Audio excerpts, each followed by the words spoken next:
Se você fala fora do marxismo, você é considerado um sujeito de extrema-direita, daqueles pensamentos lá da Itália ou da Alemanha, daqueles 40, 45, que é um absurdo. Por quê? Eles conseguiram colocar na mente da sociedade que o certo é ser esquerda. O certo, o são, o correto é ser marxista. E fica parecendo que só o marxismo, então, que está trabalhando pelos os menos favorecidos, quando não é nada disso. Privilegiados. Né? Sabe, eu falo pouco desse livro, mas eu gosto muito dele. Sabe? Eu gosto muito. Um livro que o Richard Umbran escreveu sobre Marx. Era Karl Marx um satanista? Aí você não quer demonizar as coisas, mesmo porque ele também não afirma, muito pelo contrário, ele levanta uma série de hipóteses e conjecturas que são passíveis de aprofundamento, que ele não fez, mas ele deixou o negócio engatilhado para quem quisesse se aprofundar. Mas quando eu vejo Marx jovem deixando o cristianismo, quando eu vejo o Engels jovem deixando o cristianismo e se colocando ao lado de Marx, eu vejo, e ele coloca umas coisas muito interessantes, uma mudança de discurso, onde dá a impressão de que esse cara realmente ficou sob influência satânica. Aí fica a pergunta. E aí também vem a hipótese, porque a gente, para formular uma hipótese, nós temos que ter uma pergunta-problema, né? Levantar vários questionamentos e formular uma hipótese que seja passível de investigação.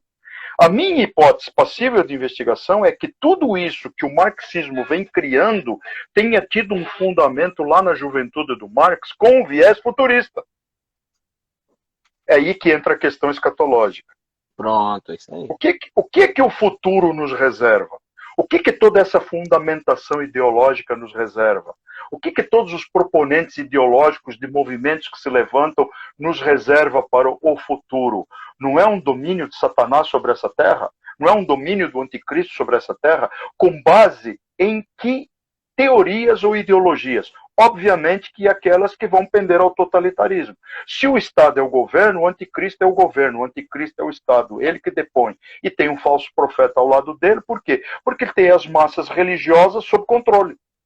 Então, todo o preparatório que nós estamos vendo com base nessas ideologias, nesses grandes proponentes intelectuais dentro do marxismo, do gramscismo, estão sendo usados como ferramentas poderosíssimas para se instaurar o cenário propício e necessário para o comando de um governante futuro, que será o Deus-Estado, a besta, o governo da besta. Então eu estou vendo essa construção. Entrou no ponto então, eu não tenho como... Por isso que eu citei esse livro. Eu acho interessante, para quem gosta da temática, e digo mais, não é um livro conclusivo para começo de conversa, mas vale a pena ler para nós refletirmos acerca dos versos que o próprio Marx, sabe, externa. Dá a impressão de uma influência assim absurda. Primeiro, criou os filhos dele num ateísmo puro. Sabe-se lá se também não os aprofundou nessa coisa do coração dele voltada para opressão, possessão, sei lá o que existia na vida dele. Mas esses caras que outrora falavam e engrandeciam a Deus numa época de jovens, chegam aos 18, 19 anos e simplesmente a cabeça dá uma guinada. Ora, o que entrou na vida desses caras que os influenciou de tal forma a mudarem esse pensamento? E nós sabemos que existem nomes. Não me vem agora à memória o nome, mas teve um cara que influenciou muito Marx. E o pensamento marxista inicial não era esse que nós vemos aí. Parece que esse pensamento que hoje existe foi um pensamento produzido. Foi um trabalho produzido, foi um trabalho encomendado para o Marx, com base naquilo que ele já influenciava. Não sei, eu não posso afirmar isso. Mas dá a impressão que houve uma mescla. Aproveitou-se o momento, sabe? Usou-se os fundamentos marxistas, os fundamentos de Nietzsche, os fundamentos freudianos, usou-se isso e se trouxe uma nova mentalidade para o mundo. E essa mentalidade para o mundo, ela foi consolidada nas mudanças efervescentes que aconteceram na escola de Frankfurt, na Alemanha. Antes desses caras terem pego suas malinhas, fugiram do Ocidente, fugiram do demônio capitalista, fugiram, né, porque eles fugiram, mas eles foram abraçar o quê? Abraçar o ponto que seria o ponto nevrálgico de disseminação de todas essas ideologias. Estados Unidos, universidades americanas, porque as europeias já estavam produzidas e eles estavam à beira de uma guerra. Eu não me lembro em que data, em que época que foi, na década de 30, 32, que esses caras saíram da Alemanha, sabe? Indo em direção ao novo mundo, Estados Unidos, e lá eles descobriram que aquele novo mundo tinha o mesmo demônio capitalista ocidental lá. O que eles fazem? Fazem o povo acreditar nessa demonização do Estado. Sim.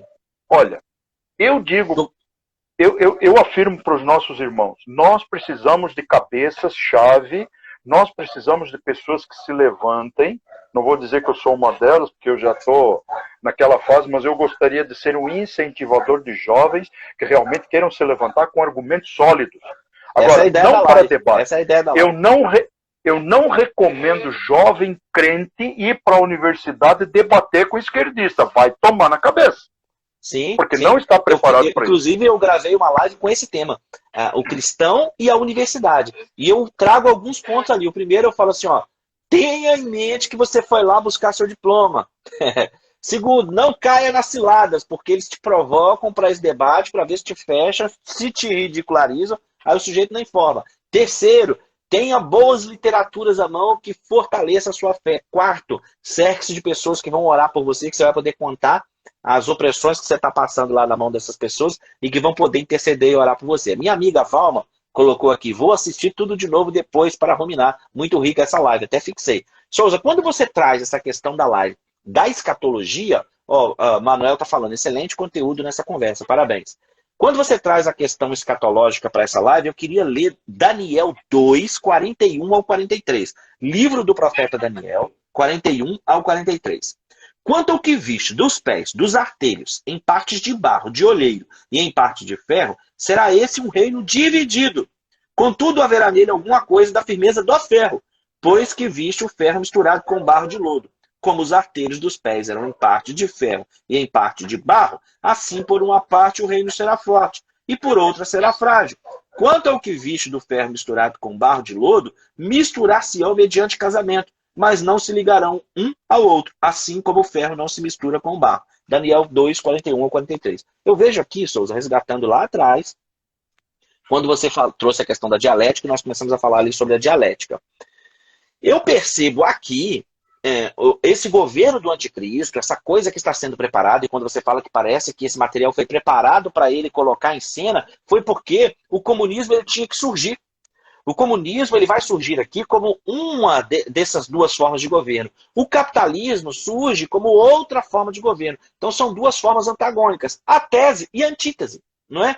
E desta fusão, deste choque, dessa briga aparente que nós estamos vendo há tanto tempo e que nós estamos vendo aflorar no nosso país muito mais agora, nesse período eleitoral, nesse ano de 2022, esse choque entre socialismo e capitalismo, marxismo e capitalismo, marxismo e conservadorismo, comunismo e cristianismo, esse choque todo que nós estamos vendo, ele tem um propósito, é a tese contra a antítese, que vão gerar a síntese. E a síntese é o governo do anticristo. A síntese é a nova ordem mundial. A síntese que vai surgir de capitalismo e comunismo é o governo do anticristo. Fala lá, diga.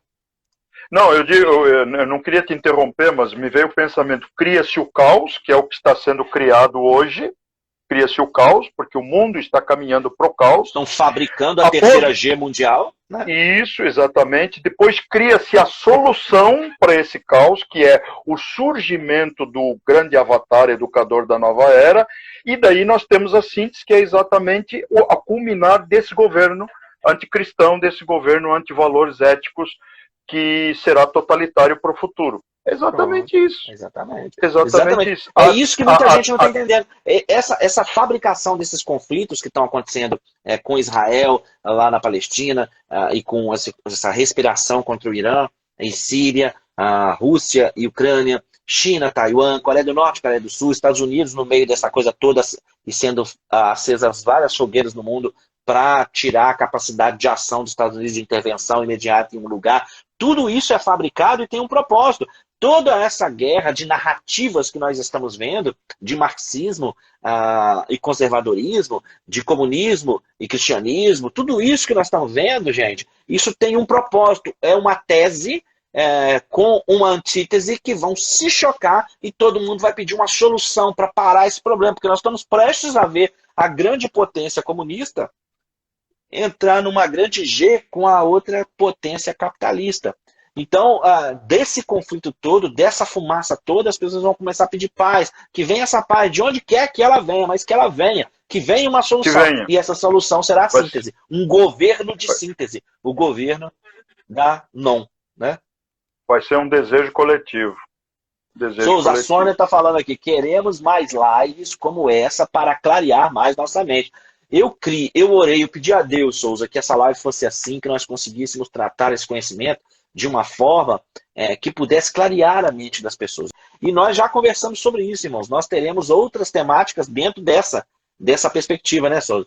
Que as pessoas serão esclarecidas. Vai ser uma bênção. Então, estou falando, baseado até na palavra da Simone, que está dizendo, aula maravilhosa, mais pessoas tinham que ver. Iria abrir os olhos de nossa população brasileira. Então, vocês, por favor, compartilhem. Muito obrigado a todos que estão conosco aqui até agora. Todos que assistiram a live. Muito obrigado, Souza. E nós vamos em frente. Amanhã tem Quinta Escatológica às 22 horas. Souza, se você quiser falar alguma coisa, fale. Não, já falei demais, só vou orar. Tomara que seja uma live amanhã, mais gostosa, que venham bastante perguntas. Tá, querido? É verdade, isso é bom. Nós estamos esperando que vocês participem fazendo as perguntas ali. Tem sido um prazer também responder as perguntas escatológicas na caixinha. Souza, muito obrigado, meu amigo. Mestre Rodrigo, foi muito bom, cara. Foi muito bom poder discutir um assunto fora do meio, vamos dizer assim, teológico, escatológico, discutir alguma coisa que tem a ver com uma coisa que a gente também é apaixonado, que é ensino, e ver como esse ensino vem sendo adulterado, foi muito bom a gente poder externar alguma coisa nesse sentido e mostrar para os nossos irmãos que a gente também está afinado com o que está acontecendo aí. Por isso que estamos numa época em que precisamos pensar no futuro. Foi uma boa reflexão, agradeço por esse espaço que você abriu aí, espero que outros nomes, né, claro, muito melhores do que eu sou bem pequenininho, né, então não faço cócegas em ninguém, mas eu sei que tem nomes aí muito bons, sabe, que podem engrandecer, sabe, que podem realmente ser humilde, ser a pessoa certa no lugar certo, você é um homem humilde. Sou pequeno, né, sou apenas um entusiasta. Vamos orar então. Obrigado também pela presença do teu Espírito, Pai, apesar de às vezes um discurso um pouquinho mais inflamado, mas nós sabemos que o Senhor nos usa de acordo com as nossas potencialidades, de acordo com as nossas condições, o nosso estado psicoemocional. Sei que o Senhor nos usa diante disso. Nós te agradecemos hoje e sempre, em nome de Jesus. Amém.